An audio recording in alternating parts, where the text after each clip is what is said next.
did your father feel about white artists performing black music? It was a trick they played on black people, so to speak. White kids are buying these records now. They're sneaking, they're getting their black friends. Can you get me that Little Richard record? You know, and the black, you know. So that's what was happening. So they would cover the record. Now black people would be going into the record store. Can I get Tutti Frutti?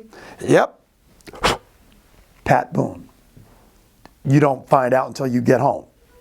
He puts it, yeah, here it goes, puts it in the bag, 99 cents. So they were getting wind of this, and it really caused a separation between black music and white music. But Bill Haley was the first accepted white artist to do, like they knew they were buying a Bill Haley record, because that was Dim Dim the Lights. They knew Bill Haley recorded Dim Dim the Lights. So the black record buying public, and Alan Freed had his radio show. It was called The Moondog Show. And he gave R&B music another, an AKA. And he called it rock and roll music. But it was R&B. So people knew they were buying Bill Haley. Okay. The DJs willingly, black DJs, willingly played Dim Dim the Lights. Prior to that, they didn't. Black DJs. Now, ironically, Alan Freed's lineup was all black. There were no white artists on his radio show. So he was saying, you know, rock and roll is another name for R&B. Mm-hmm. And if a white person is going to get on that roster, they better be legitimate. So Bill Haley was the first white artist to get the stamp of approval. He was the Eminem of his times. Yes, he was. Then Elvis came later. Then, you know, now, so white people in this business, they, I mean, certainly we know by today's standards that black people can sell any kind of music all over the world. We know this. They weren't going to let that happen. They weren't going to let black people be the ambassadors of this music. So they substituted the R&B name with rock and roll, and they put white people first. So as this music is now getting global, they're not saying R&B. They're now saying rock and roll. And the icons are Bill Haley, Elvis Presley, Jerry Lee Lewis. Then, of course, Alan Freed was probably the most decent out of the bunch. He was putting black artists down. So he put Chuck Berry down. He put Little Richard down, Fats Domino.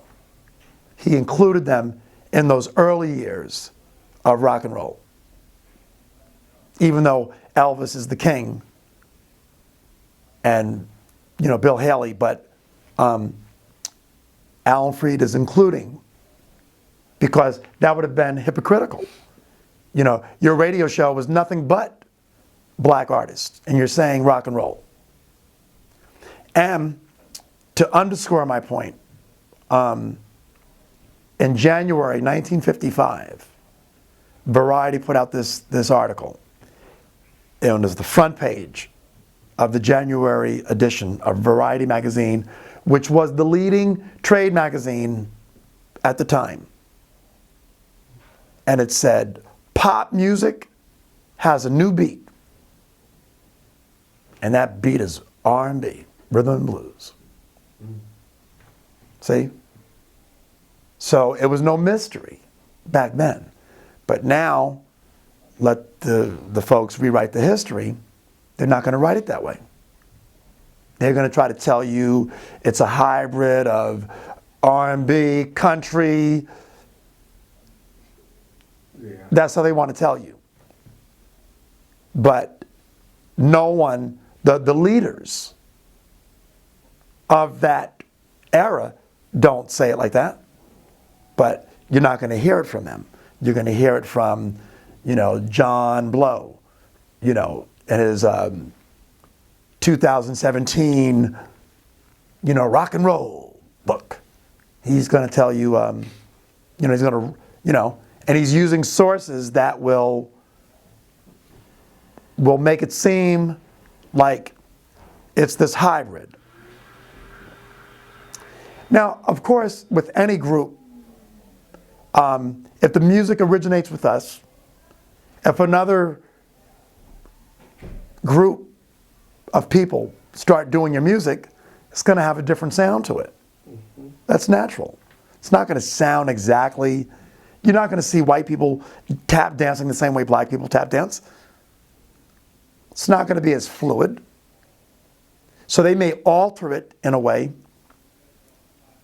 putting in some of their own, so you'll have Fred Astaire doing something more, different. Mm-hmm. But you're going to have the Nicholas brothers, split. Fred Astaire never did splits. Mm-hmm. He never did jumping over. Mm-hmm. But he was talented, Gene Kelly, but you could still see the distinction between their dancing and the Nicholas brothers. But tap dancing does derive from black folks. Mm-hmm. That's evident. But that doesn't mean that you can't appreciate Fred Astaire. And that doesn't mean that we call it something else. That Bojangles is tap dancing and Fred Astaire is doing Bat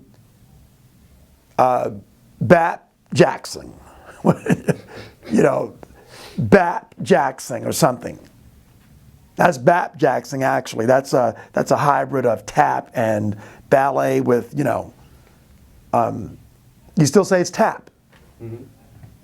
So R&B music should really still be should be R&B. And Elvis, when he did Heartbreak Hotel, Elvis didn't say I'm doing rock and roll music. Remember, Heartbreak Hotel came out in '55. And if Alan Freed is still saying R&B, they got on this rock and roll thing, I would say kind of the end of '55, to say, okay, we got to now, the diabolical minds at work, how do we co-opt this? It's got to be ours. It's got to be ours. It's time for the break-off. So he had coined the phrase, and it just seemed like that. Whatever agreement they made, there's some agreement possibly, but they all agreed rock and roll. We'll say rock and roll.